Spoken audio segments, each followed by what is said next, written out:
Steve, Saturday night, it's not long now.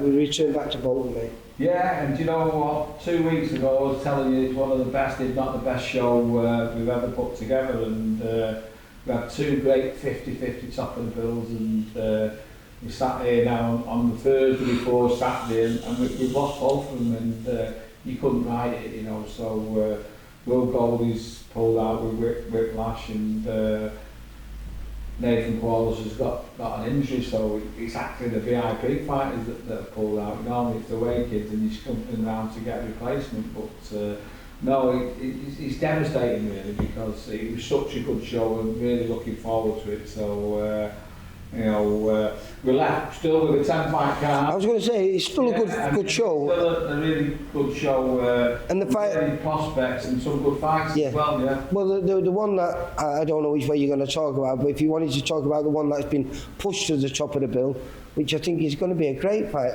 a genuinely good test, Marron against Jacob Quinn. Yeah, you know, Ashley's doing really well. I think he's 8-0 now. 7-0 he is. Going in the right direction. Jacob Quinn was a prospect, and he took some hard fights, including one on 24-hour notice. I know, Chris Congo. Last week against Chris Congo, come through that. I actually seen him in the morning at breakfast in London when I was down there, and you know, he was like saying that he didn't feel much of the Congo power, so he's obviously a tough guy, because Congo can punch a little bit, even though he was fighting above the weight there. But no, that's going to be a belting fight, and hopefully Ash wins that, looks comfortable doing it. But he's not guaranteed that though, is it? No, no. That's a genuine 50-50 fight. And because he's got the experience, and the people that he's beat, the people that Ash has beat, you know, those men that we bring in, and we you know, those learning fights. Yeah. But as you just said before, he's gone on the road against top quality kids in their own backyard, beat a few of them, but got beat off of some of them. The fights that you need to move on, you know, I mean, they can get harder than Jacob Quinn, but if you don't pass that level, you know, we've got to settle down and then go again. But you know, we'll pass it, and we could look at another step up. But you know, 7 fights in, and he's a ticket seller, and he's having a proper fight, which is good. And it's good for the public that come in to watch it. But as you look at the undercard, the good kids that we've got on, we've got Alex Patterson, who's looking really good. Leon Entwistle, Corey Scott making his debut, he was a good amateur. Monomia, who we've seen, and 2 very good performances. Impressive from there.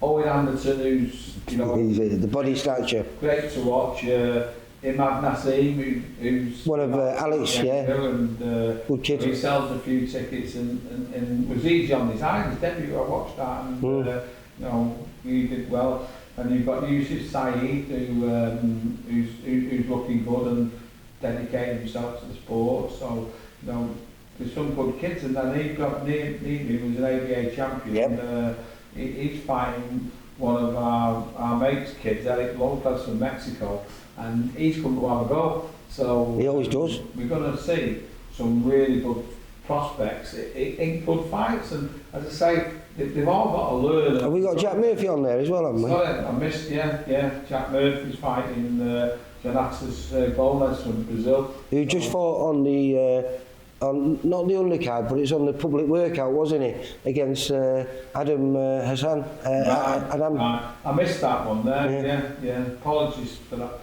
Jack. I'm just speeding through, and I've got you down early, but I know but no, it's a good card. It's going to be brilliant. So you can imagine that card with 2 genuine 50-50. Will they? The bills, it'd have been sensational. Yeah. Will they be rearranged if possible for later on the end? We can, but you know, you've got to feel sorry for those kids, because they've trained 6-8 weeks to fight, and we don't know when we can rearrange them yet. So if we can do it in the schedule that suits them, we'll do it. If not, our lads are just going to have to have different fights, which I don't want, because there's 2 good fights for them both. But you know, as a boxing fan, you know, we've got to consider and feel sorry for those as well as our own kids, because they're both devastated that they're out injured, but the other side are as well. So you know, let's try and sort it out from there. But you know, if it's too long, I fully understand they've got to find other pieces of work to do. Yeah. Right. So, Okay. yeah, be a good night Saturday, and that'll be live and free on VIP Boxing if anyone wants It to will. tune in. All right, mate. I'll see you Saturday night. Thank you. Bye. Bye. For all boxing info, news and latest interviews, amateur and pro, across the north, click and subscribe. VIP Boxing Promotions. Also, Twitter, Instagram and Facebook.